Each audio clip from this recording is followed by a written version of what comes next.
2021'de sezonu başlatıp aynı zamanda da yayınlanmayarak gölgede kalan bir dizi düşünün. Edo. Yeni bir seri başlattık ve adını da Gölgede Kalanlar koyduk. Gölgede Kalanlar'ın ilk bölümünde Edo finalinde İlyas ölecek miydi sorusunu cevaplayacağım. Büyük analizlerle ve şok teorilerle geldim. Eşkıya Dünya Hükümdar Olmaz dizisi gerçekten basit bir dizi değildi. Ve öyle sandığınız gibi de sıradan bir mafya dizisi değildi. Köklü bir senaryosu vardı, fenomenleşip efsaneleşen karakterleri vardı. Edo evreninin kalbinde de İlyas Çakırbeyli vardı. Bu adam final bölümünde vurulup öldü denildi. Peki dizi bitmeyip devam etseydi gerçekten İlyas Çakırbeyli gibi bir karaktere veda mı edeceklerdi? Hazırsanız Gölgede Kalanlar serimizin ilk bölümünden başlayalım. Burada seriye destek olmak adına videoyu beğenmeniz, yorumlamanız ve paylaşmanız şart. Destek veren herkese şimdiden yürekten teşekkür ediyorum. Dostlar, öncelikle seri hakkında 10 saniyelik bir bilgilendirme yapayım.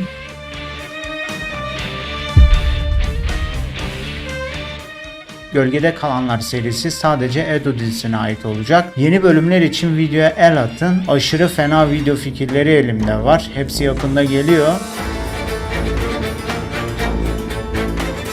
Öncelikle İlyas'ın karakter gelişiminden başlayıp ardından başlıktaki soruya geleceğim. İlyas Çakırbeyli ilk sezonda deli dolu biriydi. Fevri, sert ve hızlı bir karakterdi. Karakterin dizideki yükselişi ikinci sezondan itibaren başladı. Çünkü ikinci sezonda Zor Bela türküsünü İlyas için çalmışlardı. Aslında asıl mevzu türkü değildi. Asıl mevzu o sezon İlyas'ın sezonuydu. Yine çoğu senaryo Hızır Reis üzerinden ilerlese de İlyas ilk o zamanlar sükse yaptı. Bir de Amerika ajanı Suzy ile olan birlikteliği de gerçekten diziye güzel bir hava katıyordu. Meryem Uzerli ile Ozan Akbaba'nın uyumu çok iyiydi. İlyas abisini her zaman çok seviyordu ama ilk başlarda o kadar dinlemiyordu. Hızır Reis onu defalarca kez uyarmasına rağmen o hala kendi kafasındaydı. Zaten izleyicinin onu sevmesindeki etken de buydu. İzleyicinin birçoğu kendini İlyas'ta görüyordu. Edo fanlarının onu sevmesi de ta o zamanlardan başlar.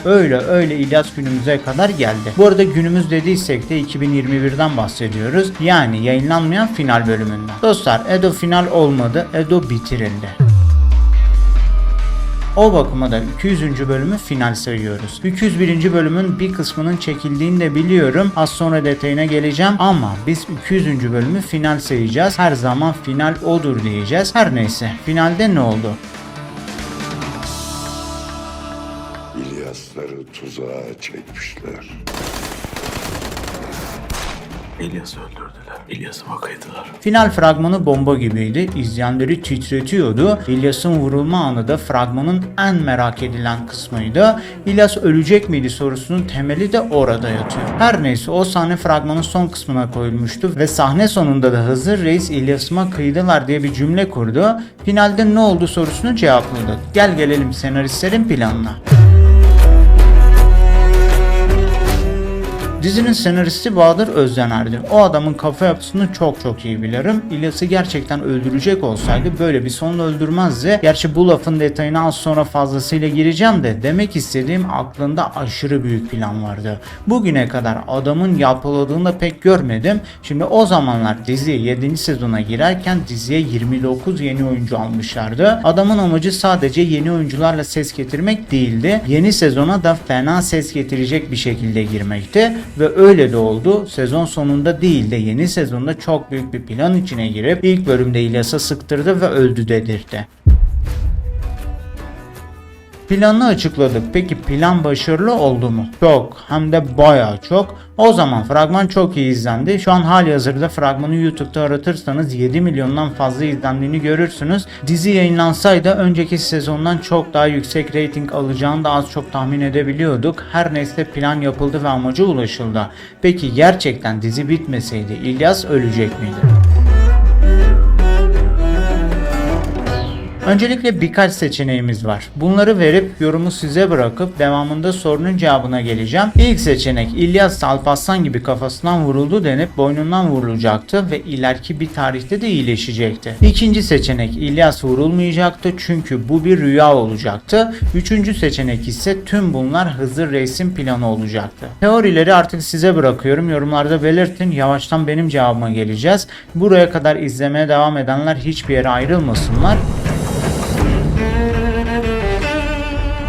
Evet, gel gelelim asıl konumuza. Şimdi öncelikle şunu bilin ki ben bu senaristi iyi tanıyorum. Tüm dizilerini izleyen biri olarak şunu biliyorum ki bu adam birini öldürdüyse ilk bölümden öldürmez. Sezon finalinde öldürür çünkü yeni sezon senaryosunu ona göre şekillendirirdi. Öteki türlü bence senaryo daha ilk bölümden cayacaktı. İzleyicinin gözünde değişecekti. Evet, bu bilgi cepte. Bir de İlyas'ı öldürecek olsaydı kafasına sıktırıp fragmanda gösterirlerdi. Niye yandan sıksınlar ki? Çünkü Edo'nun bu tarz merak uyandıracak şeylere pek ihtiyacı yoktu. Evet, dizinin kendi içinde çoğu zaman ters köşeye yakalanırdık. İşin o kısmını kabul etmem gerekir ama izleyicileri bu tarz yanılgılara pek sokmazlardı. Bu arada asıl cevabıma az sonra geleceğim de Ozan Akbaba'nın kendisine de bu soru soruldu. Kendisi de cevap veremem tarzında bir cümle kurdu. Eğer İlyas ölecek olsaydı direkt söylerdi. Çünkü ölecek olsaydı diziyle olan anlaşması bitmiş olurdu. Böylelikle de ayrılığını açıklayabilecek kadar özgür olurdu. Bu arada dizi bittiği için de bu açıklamayı yapması sorun teşkil etmezdi ama cevap veremem tarzında bir söylemde bulunması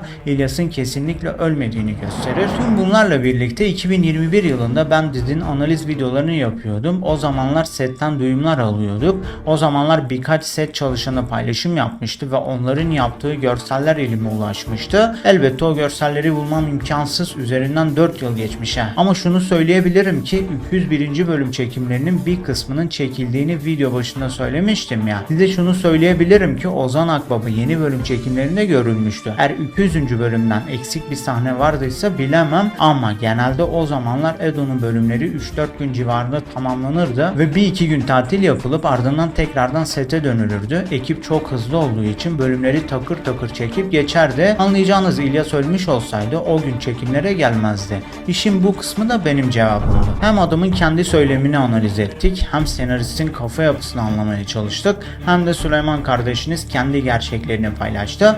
Gölgede kalan bir soruyu daha cevaplamış olduk. Geçen günlerde Edo neden bitirildi adı altında bir video çekmiştim. O videoda da gölgede kalanları cevaplamıştık ama kesin söylemde bulunmamıştım çünkü konu çok ağır ve açık konuşulmaması gereken bir konuydu.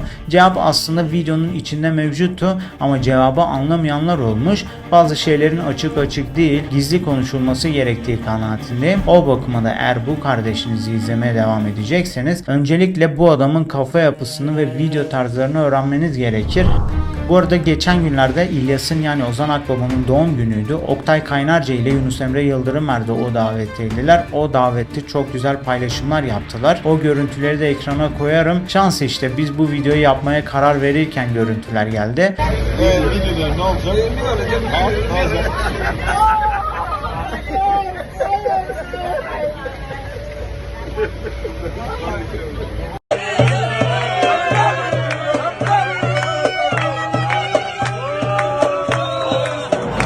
Peki sizce İlyas ölecek miydi? Peki ya Hızır bunu en başından planladıysa? Ama iki şey de iyi biliyorum ki bir Çakırbeyli kolay kolay ölmez ve bize yanlış yapan yaşamaz. Bize yanlış yapan yaşamaz.